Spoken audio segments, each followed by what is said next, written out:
mi madre, mi padre y yo, vivíamos en una casa móvil destartalada, dentro de un cochambroso parque de caravanas en Florida. No teníamos aire acondicionado, ni ventanas, y usábamos el baño de la gasolinera. Pero yo lo odiaba por cómo me miraba el dependiente. La gasolinera estaba abierta las 24 horas, así que por la noche, cuando mis padres estaban borrachos y desmayados, solía ir sola. El dependiente del turno de noche era un tipo joven, larguirucho. Siempre me hacía sentir rara. Tal vez fuera la mezcla de lástima y desprecio en su cara, cuando me daba la llave del baño 7 veces por semana. Tal vez fuera la insinuación de ser joven, mujer y estar sola. No lo sé. Pero él no era el monstruo. Solo era un imbécil. Solo he conocido a un monstruo de verdad, y créeme, era mucho más siniestro, mucho más aterrador, mucho más malvado, de lo que este oficinista podría soñar o querer ser. Eso no fue hasta después de mudarnos del parque de caravanas. Cuando cumplí 11 años. Cuando conocí al hombre de la ventana. No es que lo supiera en ese momento, pero nuestra nueva casa costaba $500 de alquiler, sin preguntas, sin contrato oficial. Nos mudamos allí por una disputa que mi padre tuvo con el casero del parque de caravanas. Recuerdo que las luces no siempre funcionaban, que los bichos entraban por los agujeros de la puerta mosquitera, y que el insípido y manchado papel pintado de flores se estaba descascarando en casi todas las habitaciones. Para mí, aquella casa era un castillo y yo su princesa. La primera noche, corrí por todas las habitaciones, encendí y apagué todas las luces, y fingí que la pintura resquebrajada de los pomos de las puertas era un verdadero tesoro. Recuerdo que tiré de la cadena una y otra vez, hasta que no quedó agua en la cisterna, y mamá tuvo que gritarme que parara. Supongo que el agua costaba 7 céntimos por descarga. Pero ¿quién podía culparme? Cuando vienes de un baño de una gasolinera. Pasar de estar 3 personas en una caravana abarrotada, a tener mi propia habitación fue algo que nunca creí que pudiera ocurrir. Mi propia habitación significaba, que por primera vez en mi vida, tenía intimidad. Echaba de menos la sensación de seguridad, que suponía dormir en la misma habitación que mis padres, pero estaba a punto de cumplir 11 años, así que podía aguantarme. Su habitación estaba al final del pasillo. Lo mejor era mi ventana. No solo me aliviaba un poco del calor del sol de Florida, sino que también podía contemplar mi reino de casas plurifamiliares en ruinas, nuestro muro de yedra roto, y los muebles destrozados de los patios traseros parduzcos con majestuosa dignidad. No había persianas, pero no importaba. No tenía nada que ocultar. Durante los primeros meses me pasaba horas, o al menos me parecían horas, perdida en aquella ventana. Mirando los árboles, los ciervos, la zona pantanosa. Pensando en mi castillo. En mi familia. En la suerte que tenía de estar allí. En cómo empezaba mi nueva vida. Fui un ingenua por confiar en esa ventana. Lo que ocurre con las ventanas, es que al igual que las utilizamos para asomarnos al mundo, invitamos a lo que hay fuera, a que nos devuelva la mirada. Una ventana iluminada por la noche, actúa como un portal hacia lo más íntimo de nuestras vidas. Nos pone en evidencia. Y cuando miramos hacia afuera, no lo sabemos, pero hay cosas fuera de nuestro campo de visión que nos devuelven la mirada. Cosas apenas perceptibles en la oscuridad de las sombras. Cosas que te miran detrás de los árboles, a lo largo de las paredes, en la oscuridad, justo fuera del encuadre, y se esconden cuando intentas revelarlas. Hay cosas en la oscuridad que quieren hacerte daño. 2 meses después de mudarnos, me desperté con un ruido extraño. Una casa es diferente de una caravana, en el sentido de que siempre hay algo raro que escuchar. Hasta que por fin pude vivir en una, no tenía ni idea de lo ruidosas que podían llegar a ser. Cuando me asustaba el ruido de las cañerías, o el correteo de los animales nocturnos, papá me decía que fingiera que eran hadas del castillo, que trabajaban para mantener mi nueva casa en funcionamiento. Así que me escondía bajo la manta, cerraba los ojos y pensaba en las hadas, hasta que me quedaba dormida o me rendía, y me metía en la habitación de papá y mamá para dormirme entre los dos. A la luz rosada de mi lamparita de noche, intenté determinar si acababa de oír algo, o si lo había soñado. Lo atribuí a las hadas, y volví a recostar la cabeza en la almohada, para volver a dormirme, hasta que volví a oírlo. Un susurro. Y lo que parecían pasos, lejos en el patio. Luego cerca de la casa. Recuerdo que dije algo tímido e infantil como: «Hola. Hadas». Cuando la oscuridad, una sombra tal vez, pasó por encima del cristal. Me metí bajo las sábanas e intenté no moverme. Es curioso, los niños creen que meterse bajo las sábanas les protegerá. Que las mantas son una especie de escudo impenetrable, una barrera sagrada contra los males de la noche. Pero si realmente hubiera algo ahí fuera, todo lo que estarían haciendo es convertirse en un blanco más fácil. Uno que no ve. Me quedé bajo las sábanas, y no me moví durante lo que debieron de ser 15 minutos. Pero mientras estaba allí, empecé a tener esta sensación. Como si algo estuviera, observándome. Mirando en mi habitación. Mirándome. Desde la oscuridad de la noche. Deseé que mi luz nocturna no estuviera encendida. Pero sabía que probablemente no había nada. Así que tras esos 15 minutos de silencio petrificada, cerré los ojos con fuerza y me asomé por debajo de la manta. Volví la cara hacia la ventana, preparándome para mirar, rogando a Dios que estuviera vacía. Y abrí los ojos. No había nada. ¿O había algo? ¿Había algo en la esquina? ¿O solo la sombra de un árbol iluminado por la luna? Se fue. Ahí está otra vez. Es una rama. Es un ave. O una mano. Es un reflejo. O son ojos. El resplandor de mi luz nocturna en la ventana me impedía ver bien. Entrecerré los ojos. Y vi algo. No era una sombra. Era una cabeza. Una cabeza negra. Más oscura que el espacio. Casi sin rasgos. No era un reflejo. Eran ojos. Demasiado azules para ser míos. Demasiado azules para ser humanos. Un azul profundo y chocante, todo el ojo. Pertenecían al rostro de la ventana. La cara que me había estado observando mientras dormía. Grité y corrí a la habitación de mis padres. Se despertaron sobresaltados. Mi padre me preguntó qué me había pasado. Y yo les conté lo de la figura de la ventana. Que había un hombre observándome. Un monstruo. Solo fue una pesadilla, cariño. Vuelve a la cama. No lo era. Había algo mirándome a través de la ventana. Solo fue una pesadilla. Pero si te hace sentir mejor, iré a mirar. Mi padre fue a mi habitación, y miró por la ventana. Por supuesto, estaba vacía. Dijo que no había ningún hombre mirando por mi ventana, que era imposible porque mi habitación está en el segundo piso. Pero yo sabía lo que veía. Me dejaron dormir entre ellos esa noche, como en el parque de caravanas. No me metí en la cama hasta después de cerrar sus persianas. Aquella noche me quedé despierta, con los ojos bien cerrados, y pensé en el hombre de la ventana. Mi madre me cepilló los rizos del pelo. Había un muro de jardín roto en el patio trasero, y un día papá decidió arreglarlo.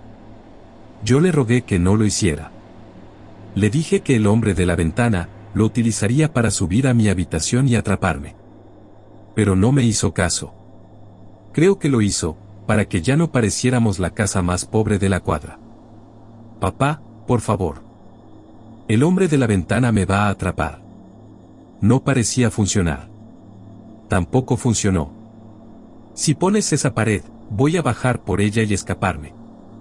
Al menos puso cortinas en mi ventana, hechas con una sábana vieja, y enrolladas alrededor de la barra de la cortina. Ojos que no ven, corazón que no siente. Ahora no tendrás que dormir en nuestra habitación todas las noches. Dijo. Ojos que no ven, corazón que no siente. No era cierto. El hombre de la ventana seguía muy presente en mi mente. Empecé a tener pesadillas cada vez más a menudo. De esos ojos azules mirándome fijamente. De esa figura negra siguiéndome. De dientes voraces, masticándome y tragándome entera. Cuando tenía sueños así, me iba a la habitación de mamá, y lo único que me calmaba era la sensación de sus dedos al moverse, una y otra vez, entre los rizos de mi pelo. La repetición es tranquilizadora. Pero, papá empezaba a hartarse. No puede dormir en nuestra habitación todas las noches. Tarde o temprano tiene que crecer, y aprender a dormir en su propia cama. Así transcurrió el mes de julio, y al final, el muro del jardín estaba terminado. Fueron necesarios días de martilleo, varios viajes a la ferretería local, e incontables cervezas, pero al final papá lo terminó. Su declaración al barrio. Su fachada de prosperidad, como la pintura de un concesionario aplicada meticulosamente, a un motor que funciona mal. Recuerdo que estaba orgulloso. Para celebrarlo, él y mamá se emborracharon.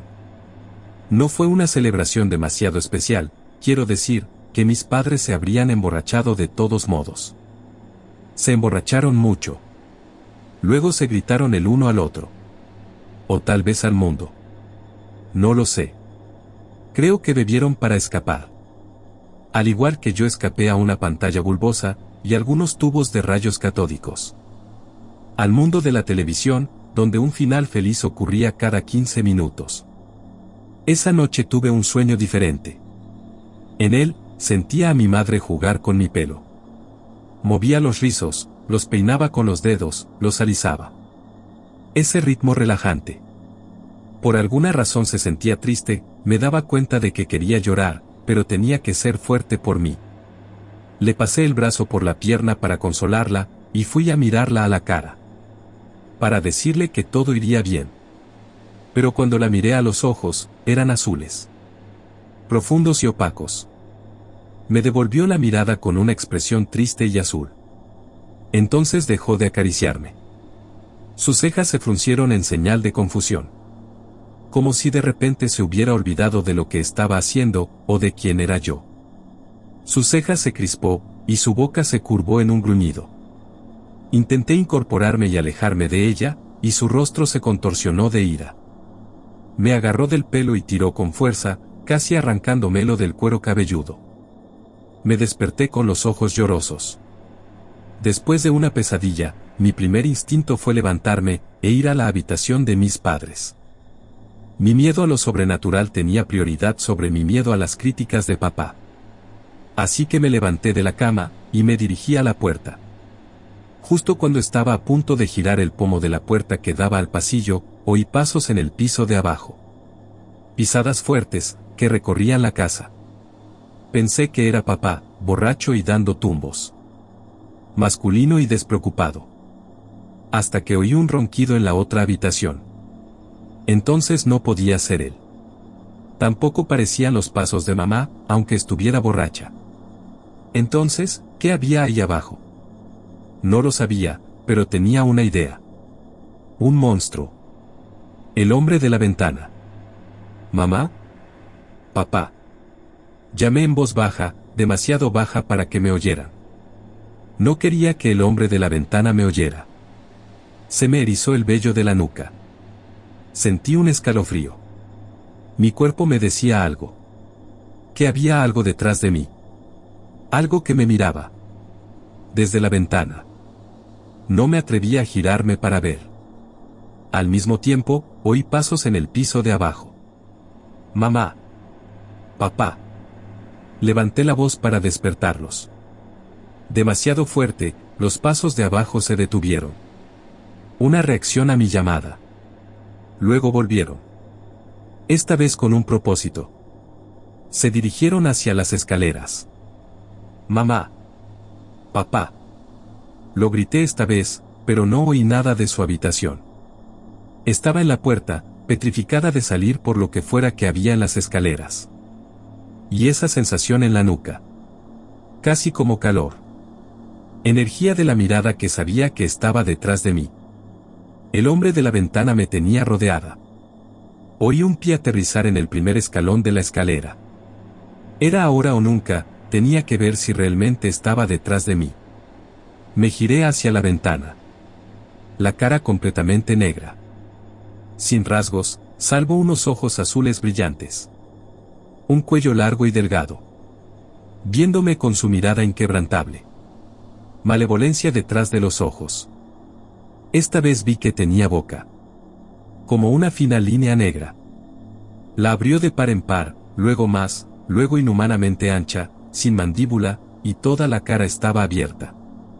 El interior de su boca era aún más oscuro, más negro, más terrible de lo que jamás creí posible. De esa boca soltó un chillido. Un grito agudo y desgarrador. Tan dolorosamente fuerte que me di la vuelta y me tapé los oídos. El sonido me atravesaba las manos y me punzaba el tímpano interno. A continuación, una cacofonía de sonidos, ese grito agudo y desgarrador, la rotura de cristales en el piso de abajo, un movimiento pesado y caótico que se alejaba de las escaleras, una puerta que se abrió y se cerró de golpe, mis padres que corrían, mi madre que abrió la puerta de un empujón, con las manos sobre las orejas, y justo cuando entró, el ruido cesó. Todos se detuvieron. Mi padre la siguió, de pie en el umbral de la puerta, aturdido y ebrio. Me miraron con cara de asombro. A medida que llegaba y pasaba agosto, yo escuchaba fragmentos de discusiones en voz baja en el piso de abajo. ¿Qué vamos a hacer con ella? No puede seguir durmiendo en nuestra habitación todas las noches, dijo mi padre. Es solo una niña, dijo mi madre. Va a cumplir 11 años. Cuando yo tenía esa edad, hace tiempo que había dejado de dormir en la cama de mis padres. Y ese grito. Esas mentiras sobre un hombre en la ventana imaginario, y el jarrón que rompió abajo. Dijo mi padre. Solo tiene una imaginación hiperactiva. Todavía es joven, y probablemente no está acostumbrada a la nueva casa. Quiero decir que durmió a nuestro lado toda su vida en la caravana, tiene sentido que nos eche de menos. Dijo mi madre. Por aquel entonces, ninguno de nosotros sabía por qué la casa era tan barata. Porque no había contrato oficial de alquiler. Mi padre se adhería felizmente a la política de no hacer preguntas, mientras las luces y las cañerías siguieran funcionando. Bueno, casi siempre funcionaban. Porque el caso es que a un precio justo de mercado, cualquier casa estaría fuera del presupuesto de mis padres. Nuestros ingresos consistían en la discapacidad y los cupones de alimentos. La razón por la que la casa era tan barata, era porque el año antes de mudarnos, hubo un doble homicidio. Emily y Amelia Spaulding. Alguien había entrado en la casa, por medios desconocidos, y le quitó la vida a Emily, de 16 años, mientras dormía.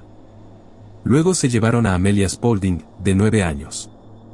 La policía llevó a cabo sus investigaciones, pero fue incapaz de encontrar pistas sobre quién se la llevó, ni de localizar a Amelia. Hasta que 3 meses después encontraron su cuerpo, escondido en una profunda gruta de los pantanos de Florida. Era gris y roja. Acuchillada y masticada. Con marcas atroces. Fue la noche de mi 11º cumpleaños, comí pastel helado de vainilla. Mi favorito. Mis padres también me habían hecho un regalo de cumpleaños. No recuerdo qué era. A la mañana siguiente, era el primer día de colegio. El primer día de colegio siempre era después de mi cumpleaños. Después de una noche de pastel, y dibujos animados para mí, y una noche de cerveza y vino para mi madre y mi padre, mi madre puso su copa de vino en mi mesilla de noche, y me metió en la cama. Me dio un beso en la frente, y me dijo que sabía que mañana tendría un día perfecto, y que descansara un poco. Por primera vez en mucho tiempo, dormir fue fácil. La alegría después del cumpleaños se mezclaba con la emoción. Supongo que los niños olvidan las cosas muy rápido. Debían de ser alrededor de las 3 de la madrugada, cuando me desperté. Antes de abrir los ojos, supe que algo iba mal. Muy mal. Sentí una especie de presencia en la habitación. Instintivamente, miré hacia la ventana. Estaba abierta, a los terrores de la noche. Las cortinas se movían con el viento.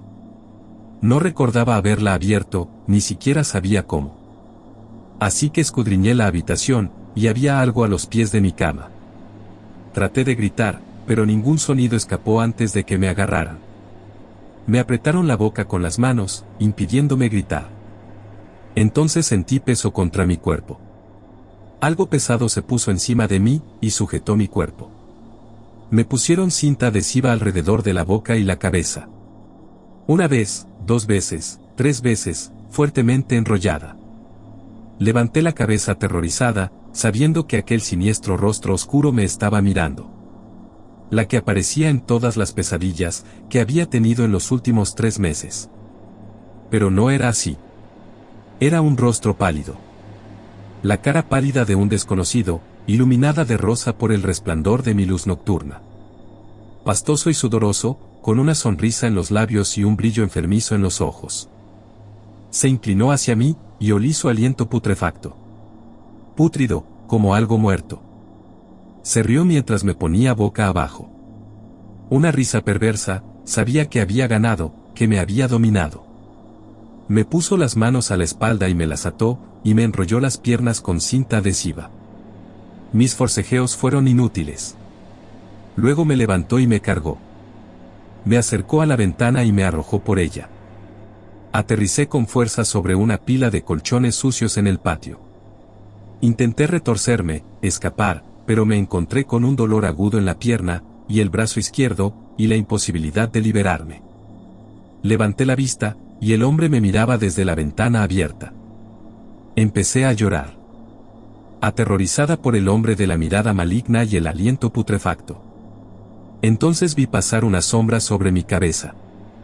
Se deslizó hasta la pared, por la hiedra, y se cernió justo al lado del hombre. Eran los ojos azules. Luego un chillido. El mismo chillido agudo y malvado. Lo suficientemente fuerte como para despertar a todo el vecindario. El hombre se sobresaltó y entró en acción. Se dio la vuelta y balanceó la pierna desde la ventana hasta el muro del jardín. Empezó a mover el cuerpo desde la ventana, y a utilizar el muro del jardín para escapar, igual que lo había hecho para entrar. Entonces, la parte inferior de la ventana se hizo añicos por el grito desgarrador. El hombre miró sorprendido hacia arriba, mientras le llovían cristales. Continuó su huida, ahora frenéticamente. Su cuerpo estaba casi completamente fuera de la casa, solo le quedaba sacar la cabeza y descender, cuando por alguna fuerza invisible, la ventana hecha añicos se estrelló contra su cuello, llenando de sangre el lateral de la casa. El muro del jardín empezó a arrancarse de la casa, su pie quedó atrapado en el revestimiento transversal, su cabeza en la ventana. Cerré los ojos y miré hacia otro lado. Me quedé con los ojos cerrados hasta que cesaron los gritos, y oí la voz de mis padres. Luego el sonido de las sirenas. Nos volvimos a mudar a otro parque de caravanas, durante unos años mientras esperábamos, a que se resolviera la demanda contra el casero. Cuando por fin conseguimos el acuerdo, papá compró una casa prefabricada nueva. Tenía 2 habitaciones y un retrete que funcionaba. Una de las cosas pertinentes al caso, era un viejo artículo de periódico del asesinato original. Mi madre me lo enseñó cuando cumplí 17 años. En la foto estaban las hermanas Paulding, jugando juntas, semanas antes del incidente. Amelia con su hermoso pelo rizado, inventando su propio mundo con las muñecas en la mano. Su hermana a su lado en la alfombra, jugando con su fantasía. Creo que por cada monstruo que hay ahí fuera, también hay un ángel. Un ángel hermoso, justo y verdadero. Uno que nos protege de las peores cosas de este mundo. Porque incluso en el sucio y descolorido periódico, Emily Spaulding tenía los ojos azules más hermosos que jamás había visto.